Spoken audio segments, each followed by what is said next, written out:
Krishna. Thank you, Mataji. Om Ajnanatirmirandhasya Jnananjana-shalakaya Chakshurunmilitam Yena Tasmai Shri Gurave Namaha. Shri Chaitanya Manobhishtam Sthapitam Yena Bhutale Swayam Rupah Kadamahyam Dadati Swapadantikam. Vandeham Shri Guru Shri Tapadakamalam Shri Gurun Vaishnavamscha Shri Rupam Sagrajatam Sahagana Raghunathanvitam Tam Sajivam Sadvaitam Savadhutam Parijana Sahitam Krishna Chaitanya Devam Shri Radha Krishna Padam Sahagana Lalita Shri Vishakhan Vitamscha. He Krishna Karuna Sindhu Dina Bandhu Jagatpate Gopesh Gopika Kanta Radha Kanta Namastute. Tapta Kanchana Gaurangi Radhe Brindavaneshwari Vrishabhanu Sute Devi Pranamami Hari Priye. Vancha Kalpatarubhyascha Kripa Sindhubhya Evacha Patitanam Pavanebhyo Vaishnavebhyo Namo Namaha. Nama Om Vishnupadaya Krishna Presthaya Bhutale Srimate Bhakti Vedanta Swami Niti Namine. Namaste Saraswati Deve Gauravani Pracharine Nirvishesha Shunyavadi Paschatya Deshatarine. Jai Shri Krishna Chaitanya Prabhu Nityananda Shri Advaita Gadadhar Shrivas Adi Gaura Bhakta Vrinda. Hare Krishna Krishna Krishna Hare Hare Hare Rama Rama Rama Hare Hare. Hare Krishna. आप में से जो लोग video on रख सकें वे लोग on रख लें ताकि हमें आप सबके दर्शन हो सकें। श्रीमद् भागवतम जो रोज़ हम लोग पढ़ रहे हैं 15वां अध्याय पहले स्कंद का चल रहा है। सो आज इसके 11 से 13वें श्लोक पर चर्चा करेंगे। पहले भागवतम का गुणगान कर लें, आप सब दोहराएं। ओम नमो भगवते वासुदेवाय। ओम नमो भगवते वासुदेवाय। ओम नमो भगवते वासुदेवाय। नारायणं नमस्कृत्य नरं चैव नरोत्तमं देवीं सरस्वतीं व्यासं ततो जयामुदीरये। नष्टप्रायेषु भद्रेषु नित्यं भागवत सेवया भगवत्युत्तम श्लोके भक्तिर्भवती नैष्ठिकी। तो हम लोग चर्चा कर रहे हैं 15वें अध्याय के 11 से 13 श्लोकों पर। इससे पहले कि ये चर्चा प्रारंभ करें, सनातन गोस्वामी की प्रार्थनाओं को दोहराएंगे, उनकी कृपा की याचना करेंगे और फिर भागवतम पर चर्चा प्रारंभ करेंगे।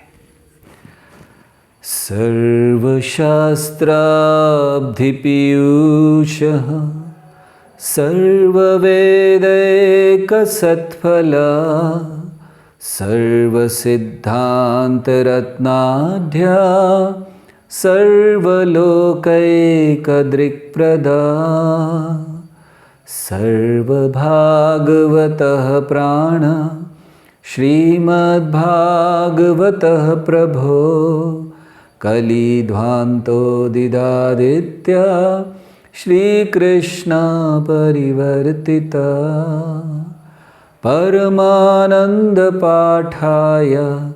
प्रेमवर्षक्षरायते सर्वदा सर्वसेव्याय श्रीकृष्णाय नमोस्तुते।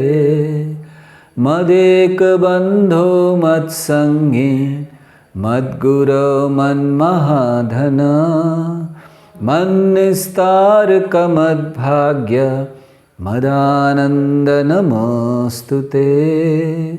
असाधु साधु तदाईन अति नीचोचतः कर हानमुंच कदाचिन्मां प्रेम्णा हृत्कण्ठयो स्फुरा।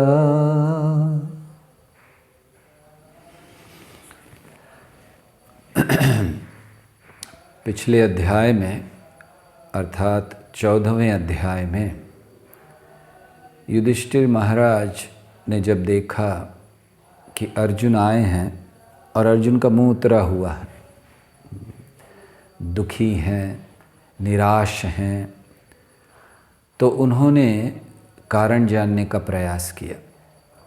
दरअसल युधिष्ठिर महाराज को कारण पता चल गया था, लेकिन वे अंत तक उसको बोलना नहीं चाहते थे। जैसे होता है हम सबके साथ कि हमें पता होता है, कोई भय होता है कि ये हो गया है, लेकिन हम लोग छुपाना चाहते हैं कि नहीं नहीं शायद ये होगा, शायद वो होगा। तो युधिष्ठिर महाराज स्वीकार नहीं करना चाह रहे थे कि श्री कृष्ण जा चुके हैं, तो इसीलिए उन्होंने कई कारण पूछे। क्या इस कारण से हुआ, इसके 10 कारण पूछे हैं। युधिष्ठिर महाराज ने 10 कारण पूछे। तुम्हारी निराशा के क्या कारण हैं? उन्होंने पूछा क्या तुम्हारा स्वास्थ्य अच्छा नहीं है, हेल्थ अच्छी नहीं है, या किसी ने तुम्हारा अपमान कर दिया है, या जैसे तुम बहुत समय रहे थे तो वहाँ द्वारका में किसी ने बहुत अपमान कर दिया तुम्हारा, या फिर किसी ने तुम्हें धमकी दी है। युधिष्ठिर महाराज पूछ रहे थे। या ऐसा तो नहीं हुआ कि तुम किसी को दान नहीं दे पाए, किसी ने दान मांगा और तुम नहीं दे पाए, अपने वचन को पूरा नहीं कर पाए, या तुम सुरक्षा नहीं कर पाए ब्राह्मणों की, बच्चों की, गायों की इत्यादि। या फिर ऐसा तो नहीं है कि किसी ऐसी स्त्री के साथ जिसका चरित्र अच्छा नहीं है तुम्हारा संपर्क हुआ हो। और फिर उन्होंने पूछा कि ऐसा तो नहीं कि तुम अपने से किसी निम्न से हार गए हो या अपने बराबर वाले से हार गए हो। मतलब अगर अपने वरिष्ठ से हारे हो तो तुम्हें इतना दुख नहीं होगा। या फिर तुमने ऐसा तो नहीं कि कोई वृद्ध थे, कोई बालक थे, तुमने जो तुम्हारे साथ बैठकर खा सकते थे तुमने अकेले ही खा लिया, उनको कुछ नहीं दिया खाने को। तो ये सारे अपराधों की चर्चा करते हैं। अंत में कहते हैं कि ऐसा तो नहीं है कि तुमने कोई ऐसी गलती कर दी जिसको क्षमा नहीं किया जा सकता। और फिर ये सब ऐसे 10 कारण देने के बाद युधिष्ठिर महाराज अंत में पूछते हैं, ऐसा तो नहीं है कि तुम्हारे परम मित्र, तुम्हारे सबसे निकट के सखा श्री कृष्ण वे चले गए हैं? और वो कहते हैं कि मुझे लगता है यही एक कारण है तुम्हारे दुख का, तुम्हारी निराशा का, और कोई कारण तो मेरी समझ में नहीं आता है। तो ये पिछले अध्याय में उन्होंने पूछा। तो अब अर्जुन इस अध्याय में उनके जो बातें वो पूछ रहे थे अब उनका उत्तर देना प्रारंभ करता है। तो इस अध्याय में 51 श्लोक हैं पूरे, 15वें अध्याय जिसको हम लोग पढ़ रहे हैं। पहले 4 श्लोकों में अर्जुन भगवान कृष्ण से जो विरह का अनुभव कर रहा है, बहुत गहरा अनुभव उसको वो प्रकट करता है। फिर अगले श्लोकों में 5वें श्लोक से लेकर करीब 17वें श्लोक तक अर्जुन भगवान ने क्या क्या उस पर कृपा की, कैसे उसकी रक्षा की, इसको सुना रहा है, इसको याद कर रहा है। जो विभाग हम लोग पढ़ रहे हैं आज 11वां से 13वां, तो ये वो विभाग है जहाँ अपने बहुत सारे अनुभवों को वो याद कर रहा है। कब भगवान ने मुझ पर कृपा की, कब कृष्ण ने मेरी रक्षा की। और फिर 18 से लेकर 23 तक वो याद करता है उन अवसरों को, उन अनुभवों को जो बहुत निकट के थे। अर्जुन और कृष्ण के बड़े निकट के अनुभवों को याद करता है। और फिर आगे 31वें श्लोक तक अब वो भगवान के द्वारा दिए गए जो उपदेश हैं भगवत गीता के, उनको याद करने का प्रयास करता है। उसको याद करते करते वो दिव्य स्तर पर चला जाता है।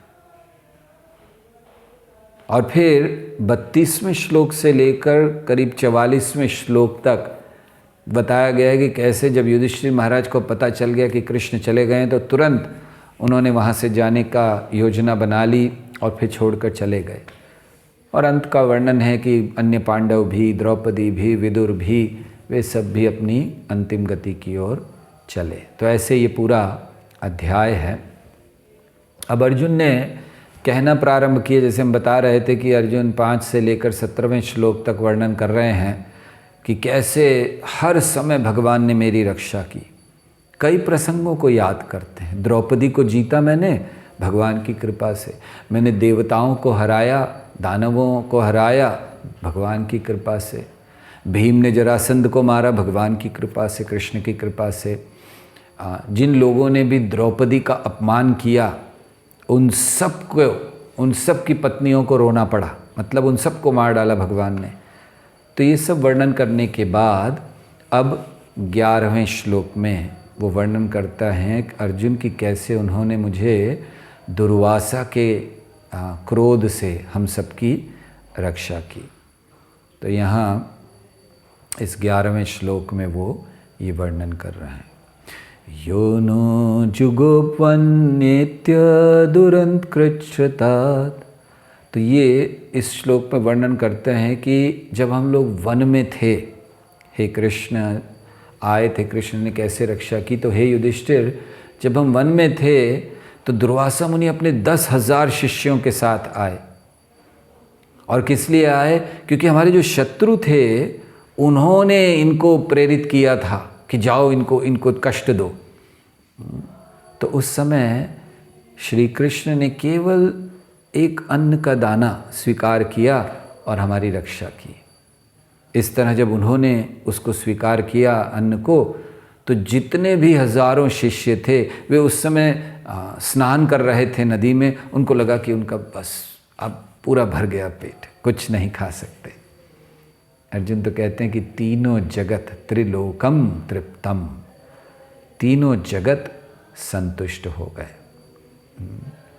तो ये बहुत सुंदर प्रसंग है। दरअसल महाभारत में ऐसे कई प्रसंग हैं जहाँ दुर्योधन ने प्रयास किया पांडवों को समाप्त करने का, पांडवों को कष्ट देने का।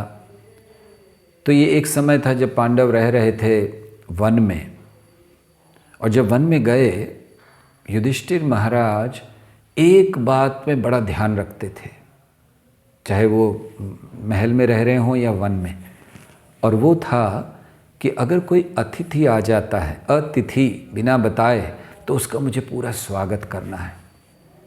यही कारण था कि जब युधिष्ठिर महाराज जाने लगे तो सारे ऋषि मुनि उनके साथ चले, और जब सब ऋषि मुनि इत्यादि बहुत से जाने लगे तो युधिष्ठिर महाराज ने कहा, आप सब जाइए वापस, आप कहाँ आ रहे हैं? मुझे, हम तो वन में रहेंगे, अब हमारे पास कुछ है नहीं।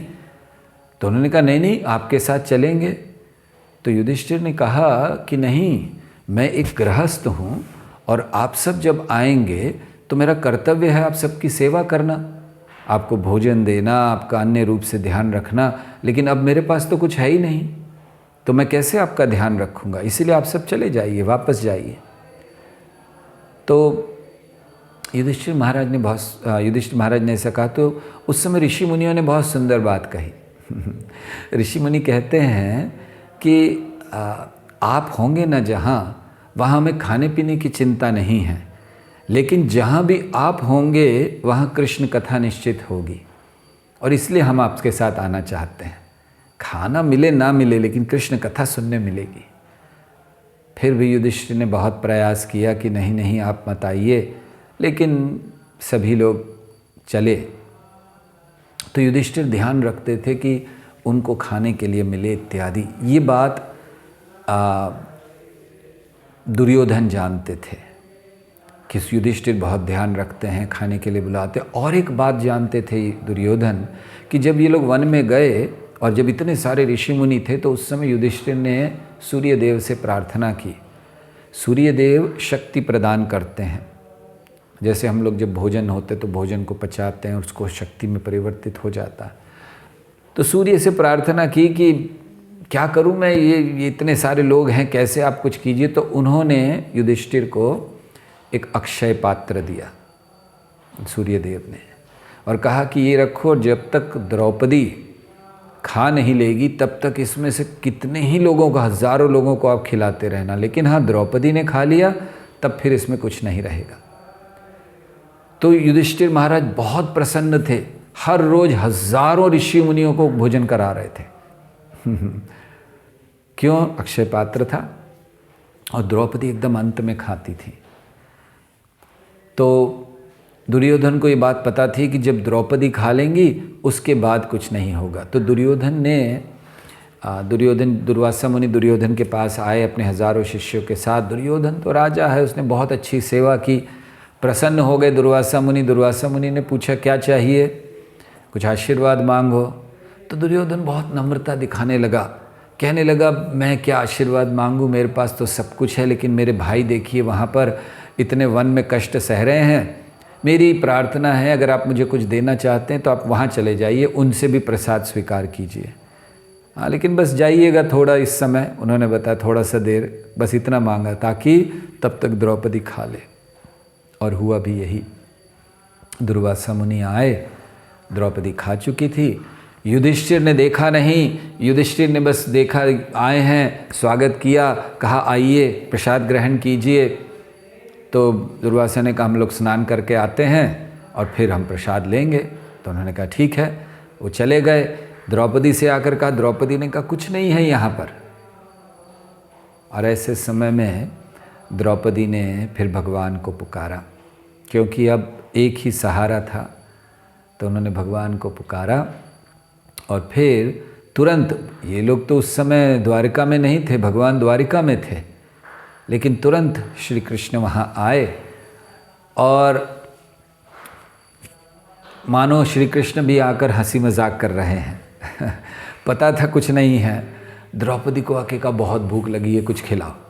द्रौपदी ने कहा मैंने आपको बुलाया है, यहाँ इतनी बड़ी समस्या में हम लोग हैं और आपने कहा अरे पहले समस्या बाद में, पहले कुछ खिलाओ। तो द्रौपदी ने कहा कुछ है ही नहीं, मैं खा चुकी हूँ और वो अक्षय पात्र में कुछ नहीं है। तो उन्होंने कहा शायद कुछ होगा, ले आओ थोड़ा वो अक्षय पात्र लेकर आओ। तो अक्षय पात्र लाई, थोड़ा सा कुछ सब्जी का टुकड़ा, थोड़ा ऐसा लगा हुआ था अन्न का कुछ। तो भगवान ने उसको लेकर खाया। उन्होंने कहा संतुष्ट। अब यहाँ इनको समझ ही नहीं आ रहा था द्रौपदी को। आप सोचिए, वो तो रोने लग गई कृष्ण के सामने द्रौपदी। प्रभुपाद लिखते हैं तात्पर्य में कि द्रौपदी रोने लग गई। क्यों रोने लग गई द्रौपदी? वो सोच रही है अरे मैंने आपको बुलाया, कुछ मदद करो, कुछ बताओ। आप तो खा कर कह रहे हो बस हो गया, संतुष्ट हो गए। पहले तो आकर मुझसे मांग रहे हो जब कुछ है ही नहीं। तो वो रोने लगी। तो फिर भगवान ने कहा कोई चिंता नहीं करो, जाओ भेजो, भीम को भेजो उनको बुलाने के लिए। तो उधर ये हुआ कि सारे के सारे शिष्य दुर्वासा मुनि भी वो नदी में स्नान कर रहे थे। जैसे ही भगवान ने ग्रहण किया उनको ऐसा लगा कि उनका पेट बहुत भर गया, अब जरा सा भी एक दाना भी नहीं खा सकते। और उतने में उन्होंने भीम को देखा, भीम भागते हुए आए। भीम भागते हुए आए और क्या कर रहे हैं, भीम भागते हुए आके बुला रहे आइए आइए, चलिए चलिए, तैयार है, अब भोजन कीजिए, आप प्रसाद लीजिए, ग्रहण कीजिए। सब इन्होंने सोचा कि इतना कैसे हम खाएंगे, अब तो पूरा खा चुके हैं। और वहाँ वो सोच रहे थे कि युधिष्ठिर का है तो उन्होंने बहुत कुछ बना कर रखा होगा, तो अब तो हम बिल्कुल नहीं खा पाएंगे। तो वो लोग वहाँ से भाग लिए, बोले चलो भाग जाओ यहाँ से, नहीं तो भीम ज़बरदस्ती ले जाकर खिलाएंगे। तो इस तरह से भीम गए बुलाने और वो नहीं आए। तो इस तरह से श्री कृष्ण ने रक्षा की। तो उसको यहाँ स्मरण कर रहे हैं अर्जुन कि कैसे दुर्वासा के क्रोध से, अगर नहीं तो दुर्वासा बहुत क्रोध कर देते। दुर्वासा बड़े क्रोध करने वाले व्यक्ति हैं, तो उससे हमारी रक्षा की थी। और यहाँ प्रभुपाद एक बड़ी महत्वपूर्ण बात समझाते हैं। वो कहते हैं कि इस प्रसंग से दो महत्वपूर्ण चीज़ें हम लोग सीख सकते हैं। पहली कि श्री कृष्ण ये योगेश्वर हैं। देखिए योग शक्ति, जरा सा खाया और सारे हजारों शिष्य संतुष्ट हो गए। तो प्रभुपाद कहते कृष्ण योगेश्वर हैं। तो हमें ये सीखना है कि चाहे हम इस जगत में बहुत कुछ सिद्धियों को प्राप्त करने का प्रयास करें, हम इस जगत में कुछ ऐश्वर्यों को प्राप्त करने का प्रयास करें, लेकिन उससे अच्छा है कि हम कृष्ण को प्राप्त करने का प्रयास करें, उन्हें संतुष्ट करने का प्रयास करें। क्योंकि जब हम उन्हें संतुष्ट करते हैं तो जगत संतुष्ट हो जाता है। तो इसलिए ये हमें प्रयास नहीं करना है कि हम बहुत सारी सिद्धियों को प्राप्त करें, हम बहुत सारे योग क्रियाओं को करें। हमारे लिए सरल है, हम श्री कृष्ण को संतुष्ट करें। और दूसरी चीज़ प्रभुपाद समझाते हैं कि महत्वपूर्ण संदेश हमें मिलता है कि हर गृहस्थ को भगवान को भोजन अर्पण, भोग अर्पण करना चाहिए। क्यों करना चाहिए? क्या होगा उससे? सभी को संतुष्ट कर सकेंगे। अगर आपके घर में हजारों लोग भी आ रहे हैं तो उनको संतुष्ट कर सकेंगे, प्रभुपाद लिखते हैं। तो ये भक्ति है। तो इसीलिए हमें भगवान को भोग अर्पण करना चाहिए, क्योंकि जब हम भगवान को भोग अर्पण करते हैं तो उसके द्वारा हम भगवान को अपनी भक्ति, अपनी कृतज्ञता प्रकट कर रहे हैं। कृष्ण को आवश्यकता नहीं है खाने की, लेकिन वो क्या स्वीकार करते हैं? उस भोग में, उस भोजन जो हम भगवान के सामने रख रहे हैं, उसमें जो प्रेम है उसको वो स्वीकार करते हैं। कभी कभी जो भक्त होते हैं वो भगवान को रोज़ भोग लगाते हैं। विशेष करके घरों में देखा जाता है कि रोज़ भगवान को भोग लगता है। जब रोज़ भोग लगता है तो ऐसा हो जाता है, कभी कभी जो भोग लगाने वाले हैं, माता जी या जो भी घर में भोग लगाते, तो बड़ा वो बस वो यांत्रिक तरीके से कर देते हैं। क्योंकि पता जाने के लिए तैयार खड़े हैं, पति जा रहे हैं, बच्चे जा रहे हैं, अच्छा चलो जल्दी जल्दी बनाया, रख दिया, फिर और किचन में काम कर रहे हैं, फिर गए उठा लाए, तो बड़ा यांत्रिक हो जाता है। लेकिन भगवान को भोग लगाना चाहिए प्रेम से, भक्ति से, कृतज्ञता से, क्योंकि भगवान आपका भोग स्वीकार नहीं कर रहे हैं, भगवान वो प्रेम को स्वीकार कर रहे हैं। और अगर प्रेम है ही नहीं अर्पण करने में तो भगवान स्वीकार क्या करेंगे? इस बात को हमेशा भोग लगाते समय याद रखना चाहिए कि भगवान ये जो बना हुआ है, जो थाली में पड़ा है, उसको स्वीकार नहीं कर रहे हैं। किस भाव में, किस प्रेम से, किस कृतज्ञता से, किस भक्ति से हम अर्पण कर रहे हैं, भगवान उसको स्वीकार कर रहे हैं।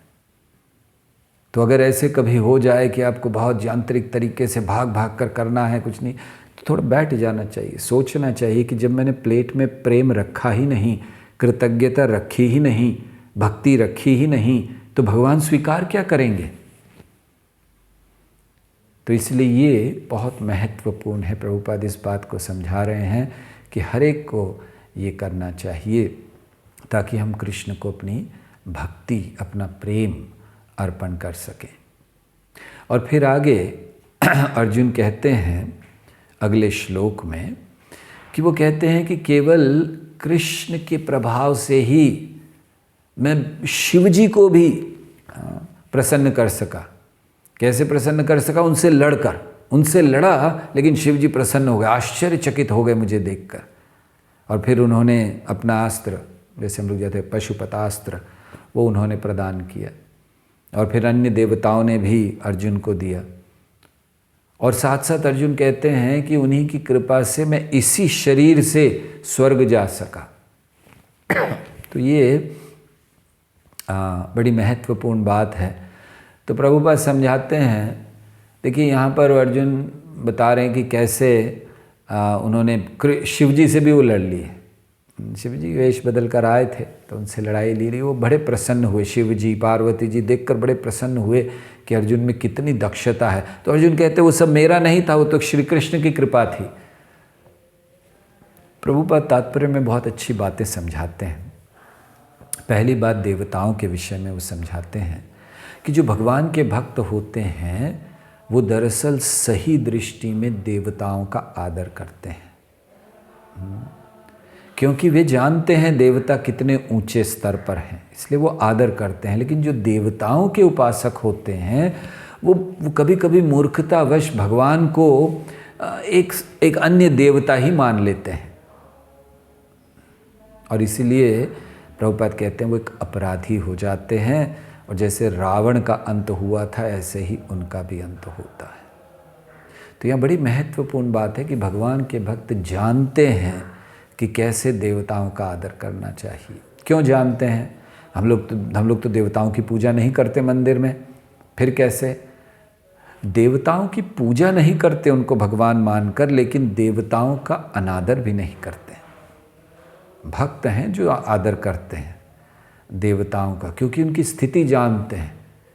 अब देखिए जितने भी अन्य बाहर के चीज़ें बनाई जाती हैं उसमें असाधारणता इंद्र को बहुत निंदा की जाती है, लेकिन इंद्र महान भक्त भी हैं। ये केवल भगवान के भक्त जानते हैं कि वो कितने श्रेष्ठ भक्त हैं। वामन देव उनके हाथ से सीधे प्लेट ला कर रखते हैं वामन देव के सामने और वामन देव ऐसे खा रहे हैं।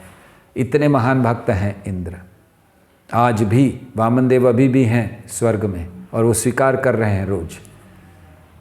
तो इसीलिए भक्त जानते हैं कि जो देवताओं का आदर कैसे करना चाहिए, लेकिन साथ साथ भक्त ये भी जानते हैं कि जो कुछ भी होता है वो श्री कृष्ण की क्षमता, श्री कृष्ण की कृपा, श्री कृष्ण के सुरक्षा के कारण हमारे जीवन में होता है।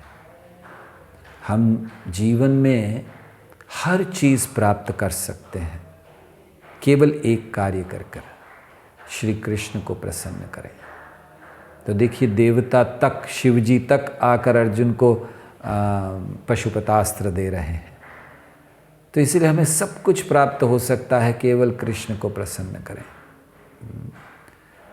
देवताओं के जो उपासक होते हैं उनको भी बहुत कुछ मिलता है, लेकिन वो सब इस जगत का होता है और इसी जगत में समाप्त हो जाता है। देवता भी तो समाप्त होने वाले हैं। इसीलिए श्री कृष्ण से को प्रसन्न करने का प्रयास हमें करना चाहिए। प्रभुपाद कहते हैं एक बहुत महत्वपूर्ण बात इस श्लोक में है कि अर्जुन कह रहा है कि श्री कृष्ण की कृपा से वो स्वर्ग पहुंच सका इसी शरीर में। तो ये भी बड़ी महत्वपूर्ण बात है। लोग स्वर्ग जाते हैं बहुत पुण्य कार्य करके, लेकिन कुछ समय इस शरीर में नहीं जाते हैं, शरीर छोड़ने के बाद जाते हैं। यहाँ अर्जुन उसी शरीर में गया और गया, वहाँ कुछ समय रहा, अस्त्र इकट्ठे किए, वापस आ गया। जो अन्य लोग जाते हैं स्वर्ग में वे पुण्य करते हैं और फिर जाते हैं, और फिर वहाँ पर जाकर जब उनके पुण्य समाप्त हो जाते हैं तो फिर से उनको नीचे गिरना पड़ता है। तो इसीलिए यहाँ भक्ति के महत्व को प्रकट किया जा रहा है कि कैसे कृष्ण हर समय एक भक्त की रक्षा करते हैं, भक्त को संभालते हैं।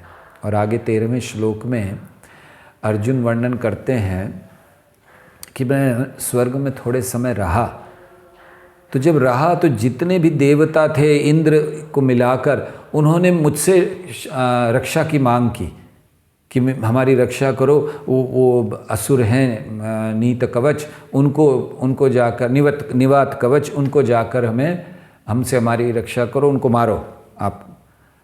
तो आप सोचिए अर्जुन कह रहे हैं कि मैं और कहाँ वो देवता, और वो मुझसे कह रहे हैं। क्यों? क्योंकि श्री कृष्ण की कृपा है, उनका प्रभाव है जिससे मैं इतना शक्तिशाली बन गया। देखिए यहाँ जब हम लोग इन बातों को सुनते हैं तो हमें अपने मन में इन बात को लाना चाहिए कि जो कुछ भी हमारे पास है श्री कृष्ण की कृपा से है। उनकी ही कृपा से एक भक्त बहुत शक्तिशाली बनता है। उनकी ही कृपा से कभी कभी भक्त की शक्ति को ले लिया जाता है। उनकी ही कृपा से कष्ट आते हैं और उनकी ही कृपा से हम उनको प्राप्त कर सकते हैं। भगवान हर समय रक्षा करते हैं। रक्षा करना भगवान का धर्म है। कैसे रक्षा करते हैं? भगवान धर्म की रक्षा करते हैं। यदा यदा हि धर्मस्य ग्लानिर्भवति भारत अभ्युत्थानम धर्मस्य तदात्मानं सृजाम्यहम्। भगवान धर्म की रक्षा करते हैं। क्या हमारी रक्षा करते हैं भगवान? कई बार ऐसा होता है कि हम सोचते हैं कि भगवान हमें भौतिक स्तर पर रक्षा करें। हम सोचते हैं कि हमारी जो संपत्ति है, हमारे जो प्रियजन हैं, हमारा जो मान सम्मान है, हमारे पास जो कुछ भी है उसकी रक्षा भगवान करें।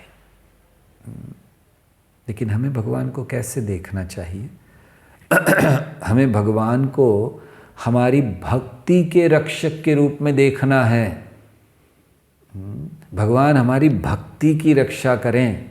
भगवान ये चीज़ों की रक्षा कर लें, ये संपत्ति की रक्षा कर लें, प्रियजनों की कर लें, नहीं, हमारी भक्ति की रक्षा करें। प्रार्थना करनी चाहिए हमें कि हमारी भक्ति, हमारी सेवा जो हम अपने गुरु के प्रति कर रहे हैं, या हम जप में, श्रवण में थोड़ा सा आगे बढ़ने का प्रयास कर रहे हैं, तो भगवान कभी भी मैं पथभ्रष्ट ना हूँ।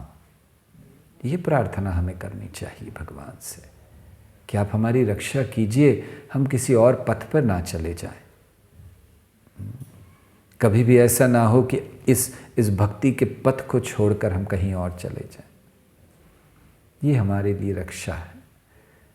जो ज्ञान हम भगवत गीता इत्यादि ग्रंथों से लेते हैं वो हमारी रक्षा के लिए है, भगवान ने दिया है। भगवान रक्षा करते हैं ज्ञान देकर। जैसे कहा जाता है भगवत गीता एक तलवार की तरह है, तो भगवान ने तलवार दे दी है, ये लो रक्षा करो। अब हमें तलवार चलानी नहीं आती है, पकड़नी नहीं आती है, क्या करें? तो भगवान बलराम जी को दे रहे हैं कि ये लो। बलराम जी आके कहते हैं तुम्हारे अंदर शक्ति नहीं, ये लो मैं शक्ति देता हूँ, ऐसे पकड़ो, चलाओ अब तलवार, बचाओ अपने आप को।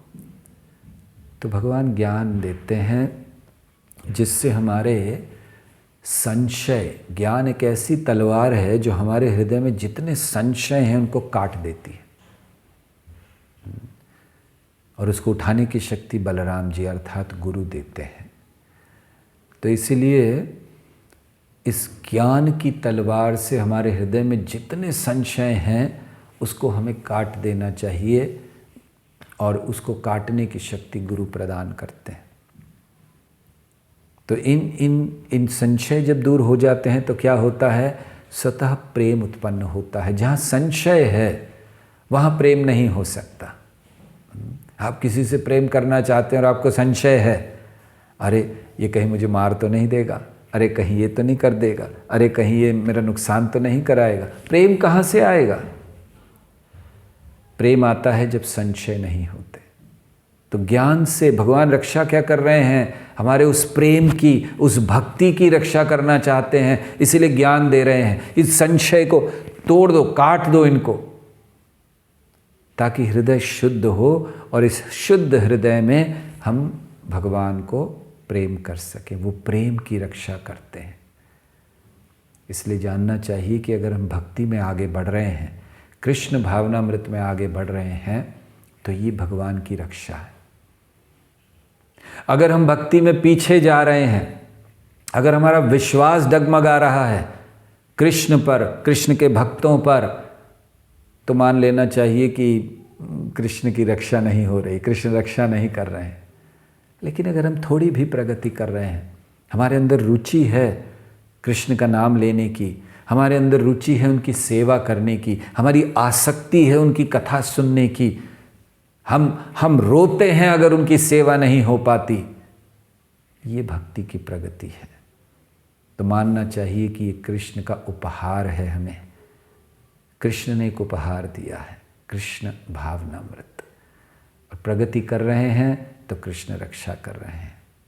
वैसे भी कृष्ण सभी जीवों का पालन करते हैं, लेकिन सभी जीवों का पालन कृष्ण करते हैं अपनी शक्तियों के द्वारा, अपने विस्तारों के द्वारा। महाविष्णु हैं, गर्भोदक्षाय विष्णु, क्षीरोदक्षाय विष्णु, वो बहुत से हैं उनके अन्य जीवों की रक्षा करने के लिए, लेकिन अपने भक्तों की रक्षा वो स्वयं करते हैं, अपने आप को दे देते हैं अपने भक्तों को। इसीलिए भक्ति का एक लक्षण है दुर्लभा, सुदुर्लभा। जब हम लोग भक्ति रसामृत सिंधु पढ़ते हैं तो उसमें भक्ति के 6 लक्षण बताए गए हैं, शुद्ध भक्ति के, जिसमें बताया गया है कि भक्ति बहुत दुर्लभ है। जितने भी अग्नि लगी हुई है उसको समाप्त करती है और आनंद को प्रदान करती है। सांदरानंद विशेषात्मा श्री कृष्ण आकर्षणी च सा, श्री कृष्ण को आकर्षित करती है। और दुर्लभा है, बहुत दुर्लभ है। क्यों दुर्लभ है? क्योंकि भगवान जिसको भक्ति प्रदान कर देते हैं उसके दास बन जाते हैं, इसीलिए बहुत कम प्रदान करते हैं। तो सच्ची सुरक्षा हमें भक्ति की चाहिए। हम लोग इस जगत में हैं और हम लोग भगवान की सुरक्षा को समझ नहीं पाते, या कहना चाहिए कि उसकी सराहना नहीं कर पाते। क्यों? क्योंकि हमारी आसक्तियां बहुत हैं और हम समझ नहीं पा रहे हैं कि इस समय जो भगवान, इस समय भी ऐसा मत सोचिए कि श्री कृष्ण जब आएंगे सामने आएंगे रक्षा करेंगे, वो आज भी रक्षा कर रहे हैं, हम देख नहीं पा रहे हैं, हम समझ नहीं पा रहे हैं। एक छोटा सा बच्चा होता है या छोटा सा बछड़ा होता है, वो बार बार जाकर माँ के पास कुछ, कभी कभी माँ लात मार देती है आपने देखा होगा, वो दूध पीना चाहता है, वो माँ देती है लात। तो बच्चे को लगता है ये क्या कर रही है, कैसी माँ है ये, मुझे लात मार रही है। लेकिन उसको पता है बस इसको ज़्यादा नहीं पिलाना है। तो कभी कभी देखते हैं कि गाय भी बछड़े को थोड़ा सा कुछ ऐसे करती है, बछड़ा नाराज़ हो जाता है, या माँ है बच्चे को कभी कभी डांट देती है, बच्चा नाराज़ हो जाता है, क्योंकि वो समझ नहीं पाता है कि ये सब मेरी रक्षा के लिए किया जा रहा है। इसी तरह हम लोग इस समय, हमारे जीवन में कुछ कष्ट आते हैं, दुख आते हैं, हम समझ नहीं पाते कि कैसे भगवान रक्षा कर रहे हैं। लेकिन जो भक्त होते हैं, जिन्होंने समर्पण किया है, उनको पता है कि अगर उसकी मृत्यु भी हो रही है तो मृत्यु में भी कृष्ण उसकी सुरक्षा कर रहे हैं। हमारी भक्ति की सच्ची परीक्षा होगी मृत्यु के समय। और क्या होगी वो परीक्षा? कि क्या हमारे मन में उस समय ये भाव है कि श्री कृष्ण इस समय भी मेरी रक्षा कर रहे हैं। ये सच्ची परीक्षा है। आज तो हम लोग कुछ छोटा मोटा होता है फिर ठीक हो जाता है, तो हाँ कृष्ण रक्षा कर रहे हैं, लेकिन वो समय आएगा मृत्यु, अब आप कुछ नहीं कर सकते, आपको भी पता है आप मर रहे हो, आपका अंतिम क्षण है। क्या चेतना होगी हमारी उस समय? क्या हम सोचेंगे कि कृष्ण है रक्षा करने के लिए, अवश्य रक्षी बे कृष्ण विश्वास पालन? या हम सोचेंगे कि अब क्या हुआ, इतनी भक्ति की, कहाँ है कृष्ण, मैं मर रहा हूँ, क्या होगा? लेकिन एक भक्त होता है मृत्यु के समय भी विश्वास रखता है कि नहीं, कृष्ण रक्षा करेंगे। तो कृष्ण रक्षा करते हैं हमारी भक्ति की, हमारी चेतना की। और किन लोगों की रक्षा करते हैं? उन लोगों की जिनके हृदय में भक्ति है, जिनके हृदय में कृष्ण को प्रसन्न करने की भावना है। ऐसे बहुत से लोग हैं जगत में, शास्त्रों को बहुत अच्छा जानते हैं, बहुत अच्छी तरह सिखा सकते हैं, बहुत प्रभावित कर सकते हैं लोगों को। हो सकता है कई ऐसे लोग हैं जो बहुत तपस्या करते हैं, कुछ लोग जो बड़े धार्मिक हैं, कुछ लोग बड़े दानी हैं, लेकिन इन सब से कृष्ण का प्रेम प्राप्त करना संभव नहीं है। कृष्ण का प्रेम प्राप्त होता है कि जब हमें कृष्ण में श्रद्धा है, और वो श्रद्धा उत्पन्न होती है जब हम उनके बारे में सुनने के लिए आतुर होते हैं, उनके नाम का उच्चारण करने के लिए आतुर होते हैं, उनको उनकी सेवा के द्वारा प्रसन्न करने के लिए आतुर होते हैं, तब ये श्रद्धा उत्पन्न होती है। पांडवों की चर्चा चल रही है, कितने सारे कष्टों में डाला पांडवों को, लेकिन कुंती महारानी क्या प्रार्थना करती हैं? ये सब कष्टों के बाद भी उन्होंने कृष्ण से ये नहीं कहा कि हमने अपना जीवन दिया आपको और आपने इतने सालों तक हमें कष्ट दिया। कुंती महारानी ने ये नहीं कहा। हम लोग होंगे तो यही कहेंगे कृष्ण को, मैं ब्रह्मचारी बना, मैंने समर्पण किया, घर बार छोड़ा आपके लिए, और आपने क्या किया? कुंती ने ये नहीं कहा कि हमने अपना जीवन दिया और आपने कुछ नहीं किया। कुंती कहती है वो सारे कष्ट फिर से आने चाहिए, विपदा संतोष तत्र तत्र जगत गुरु, आने दीजिए वो सारी विपदाओं को। क्यों? आपका स्मरण होता है, आपको बड़ी तीव्रता से, हृदय से याद करते हैं। तो वो चाहती थी कि वो बारंबार आए। तो इसीलिए कृष्ण को प्राप्त करना है तो उसका एक बहुत बड़ा रहस्य है। एक सुंदर प्रसंग है, इस रहस्य को समझाने के लिए हम आपको कहते हैं। चैतन्य महाप्रभु कीर्तन किया करते थे और हम सब जानते हैं कि जब चैतन्य महाप्रभु ने कीर्तन शुरू किया तो दिन के समय नगर संकीर्तन गलियों में, नवदीप में, मायापुर में वगैरह कीर्तन किया करते थे। नदिया गोद्रु में नित्यानंद महाजन, पाती अच्छे नाम हट्ट जीवेरा कारण। तो महाप्रभु सब जाया करते थे। फिर एक दिन महाप्रभु ने सोचा कि हम लोग दिन भर कीर्तन करते हैं लेकिन रात बर्बाद कर देते हैं सोने में, तो रात को भी कीर्तन होगा। लेकिन रात का कीर्तन श्रीवास आंगन में होता था और वहाँ सबको अनुमति नहीं थी। तो श्रीवास आंगन में कीर्तन होता और वो बहुत ही, कहना चाहिए, भाव विभोर कीर्तन होता था। ऐसा कीर्तन, एक बहुत सुंदर भजन लिखा है वृंदावन दास ठाकुर ने उस कीर्तन का। आप सबको प्रयास करना चाहिए वो भजन बहुत गाने का, समझने का। श्री हरि वसरे हरि कीर्तन विधान, नृत्य आरंभिला प्रभु जगतेर प्राण। तो उसमें बहुत सुंदर बताया कि कैसे कीर्तन होता था। पुण्यवंत श्रीवास अंगने शुभारम।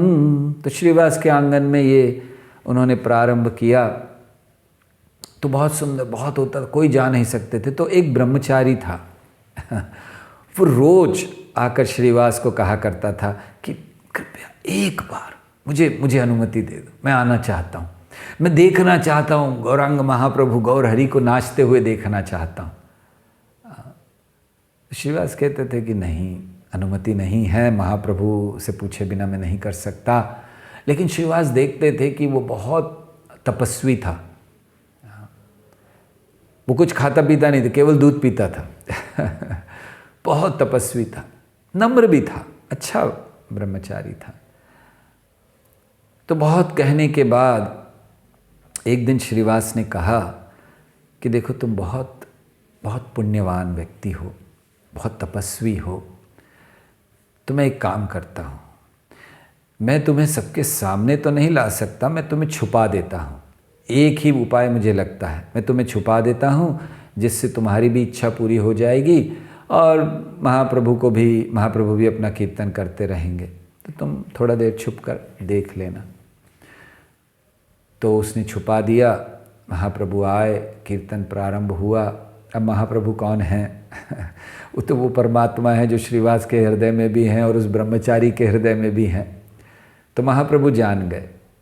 तो महाप्रभु ने रोक दिया कीर्तन और कहा कि आज आनंद नहीं आ रहा है कीर्तन करने में, कोई है यहाँ पर, कोई ऐसा व्यक्ति जिसके कारण आनंद नहीं आ रहा है? तो श्रीवास ने कहा कि नहीं, झूठ तो नहीं कह सकते थे और सच भी नहीं कह सकते थे। तो उन्होंने कहा नहीं, ऐसा कोई नास्तिक व्यक्ति यहाँ नहीं है, ऐसा कोई इंद्रिय तृप्ति करने वाला कोई नहीं है, ऐसा कोई नहीं है। महाप्रभु फिर कीर्तन किए लेकिन नहीं आनंद आया। महाप्रभु ने पूछा कोई तो है? तो फिर श्रीवास ने कहा कि ऐसे कोई बुरा व्यक्ति नहीं है, एक ब्रह्मचारी है, बहुत तपस्वी है, ब्राह्मण है और केवल दूध पीकर जीता है। तो वो केवल आपको नृत्य करते देखना चाहता था, इसीलिए यहाँ पर उसको छुपा कर रखा है। महाप्रभु बहुत क्रोधित हो गए। उन्होंने कहा इसी समय बाहर निकालो उसको, उसकी कोई योग्यता नहीं है यहाँ रहकर मुझे देखने की, मुझे प्राप्त करने की। महाप्रभु कहते दूध पीकर रहने से कोई मुझको प्राप्त नहीं कर सकता, ना ही कोई बहुत तपस्या करके मुझे प्राप्त कर सकता है, ना कोई बहुत ज्ञान लेकर मुझे प्राप्त कर सकता है। तो इसलिए भगा दिए उसको, चले जाओ यहाँ से, निकाल दे। और महाप्रभु तो इतने गुस्सा हो गए थे, उन्होंने कहा इसको अभी निकालो नहीं तो मैं पूरा जगत का नाश कर दूंगा। तो उसको बाहर निकाला, लेकिन जाते हुए उसके हृदय में क्या था उस ब्रह्मचारी के? आप सोचिए, बहुत तपस्वी था, कोई गलती नहीं करता था, बड़ा पावन पुण्य व्यक्ति था और उसको ऐसे किसी ने कह दिया निकल जाओ यहाँ से, तो हृदय टूट जाना चाहिए। लेकिन ब्रह्मचारी वो जब जा रहा था, उसका हृदय कृतज्ञता से भरा हुआ था। उसको आज कोई बुरा नहीं लगा कि मुझे ऐसे डांट दिया गया, मुझे ये कहा गया कि केवल दूध पीने से कोई भगवान को प्राप्त नहीं कर सकता। लेकिन उसका हृदय कृतज्ञता से भरा था। क्यों? क्योंकि वो देख रहा था कि चाहे कुछ भी हो, मुझे एक बार जीवन में महाप्रभु के दर्शन हो गए, उनको नृत्य करते मैंने देख लिया। तो इसीलिए जब वो बाहर जा रहा था तो बड़े बड़े कृतज्ञता से भरे हृदय से वो जा रहा था। और चैतन्य महाप्रभु ने उसको बुलाया और चैतन्य महाप्रभु ने उस पर उसको कृपा दी। क्यों? उसने देखा, महाप्रभु ने देखा कि उसका हृदय कृतज्ञता से भरा हुआ है। तो उन्होंने बुलाया और इतना ही नहीं, उन्होंने अपने चरण कमल उस ब्रह्मचारी के सर पर रखे महाप्रभु ने, जिससे उसको दिव्य प्रेम प्राप्त हुआ। वो दरअसल सही में अयोग्य व्यक्ति था इस समय तक। चैतन्य महाप्रभु ने उन्हें योग्यता दी, लेकिन क्या चीज़ थी जो चैतन्य महाप्रभु की कृपा उस तक पहुंची? ऐसा क्या था? एक ही कारण, और वो है रहस्य।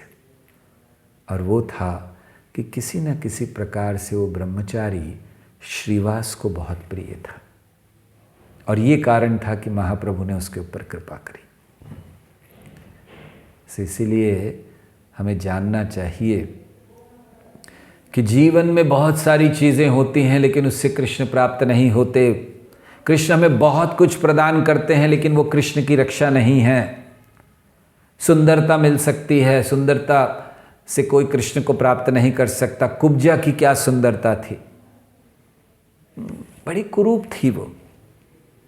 कोई सुंदरता नहीं, कोई योग्यता नहीं, कोई योगी नहीं थी वो, लेकिन उसके अंदर कृष्ण की सेवा, कृष्ण को सेवा करने की एक आतुरता थी। श्रद्धा से कृष्ण की सेवा करना चाहती थी। प्रहलाद कौन से बड़े उच्च कुल में जन्म हुआ था उसका, असुर कुल में जन्म हुआ। गजेंद्र हाथी था, क्या ज्ञान था उसके पास, ऐसा नहीं है कि बड़ा ज्ञानी व्यक्ति था। जटायु वृद्ध थे, कोई सुंदरता नहीं, कोई धन नहीं, कोई बहुत अच्छे परिवार में जन्म नहीं, लेकिन सेवा, उसकी श्रद्धा थी। वो अपने जीवन को भी देने के लिए क्या, उन्होंने अपना जीवन दे दिया श्री रामचंद्र जी की सेवा में।